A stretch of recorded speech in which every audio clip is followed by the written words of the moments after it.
So hi guys, this is Ellie from Modelones. Today we will be custom mixing Polygel with 3 different other materials, so let's see if it's a fail or a success.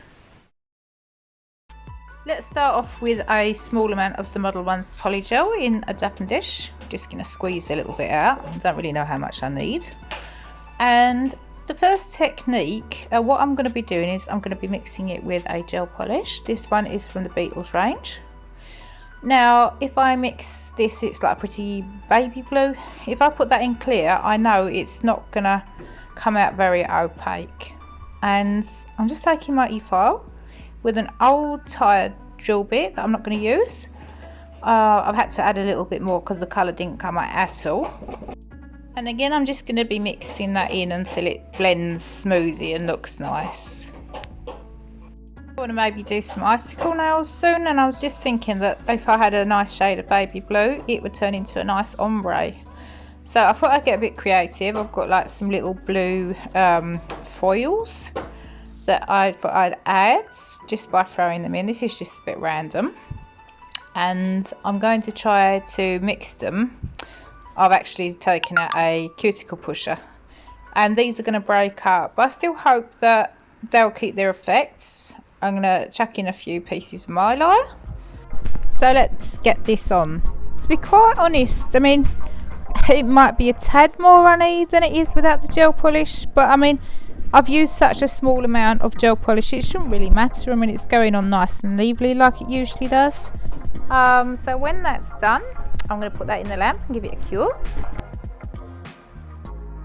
So this is the second technique. I'm going to use white aquagel from Nao. It's the same as Polygel, because I want to make a pastel, and I'm going to be grinding a chalk.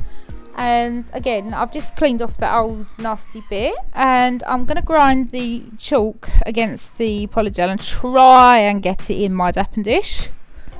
I knew this was going to get messy, but and I don't know how much I need, so I'm going to get my cuticle pusher and just sort of blend it to see if it's the shade I want.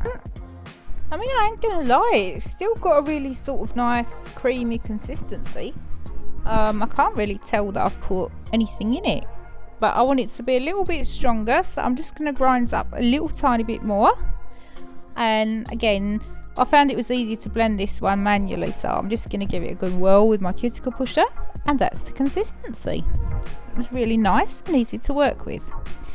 So again, I'm going to put that on a tip just to see how it works. No issues yet. It's using the same technique and pressure as I would normally, just to get this patted down and evened out. And I mean, the colour looks great, so let's put that in the lamp. But I tell you what, the tidying up was awful. It was so much mess everywhere. Right, last technique, I'm going to be mixing the clear polygel again with some dip powder. It's from Beetles, from their collection. It's a really pretty blue. I've done a review on those earlier, so I'm going to link that video. And again, I'm just going to use my cuticle pusher to mix it in.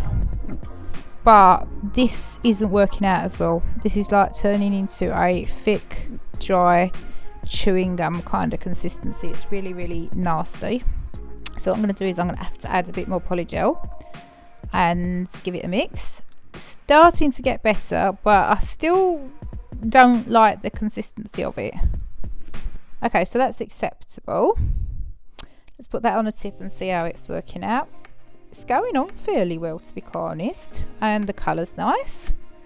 Let's just get that patted down and evened out. I'm not using a lot of pressure, it's just sort of dragging it down carefully. And let's just get that into place, see what happens. I mean, I've never tried this technique before, so I mean, I did not get the ratio right at all, and there was a lot of waste, and I really don't like wasting products, so that was a bit upsetting. But the colour came out more or less the same after it was cured. I'm happy about that. Right, so this is when the problem started. When I started to file the last one, it just literally gooed and chipped off. It was not cured at all. That kind of sucked. Oh man, this was not as easy as it looks. I've wasted some product. It didn't quite come out the way I wanted it in regards to colour. It obviously changed the consistency on several other products, so there is a reason why things sometimes come prefabricated. Would it be alright to sort of put a bit of gel polish in it? Yeah, sure. Unfortunately though, that makes the consistency more runny. The chalk pleasantly surprised me because that actually came out really, really well. It gave a nice colour, it filed easily and it cured. And then there was like the epic fail, and that was the dip powder. And dip powder is an acrylic, so I expected it to dry up just that little bit, but not to the extent that it did. It did not cure whatsoever, it just flaked off. So if you want to do this, give it a try. If you've got any tips or tricks that I should have done differently, holler in the box. And I hope you enjoyed this, so please like and subscribe, because next time I will be doing this with gel. Bye!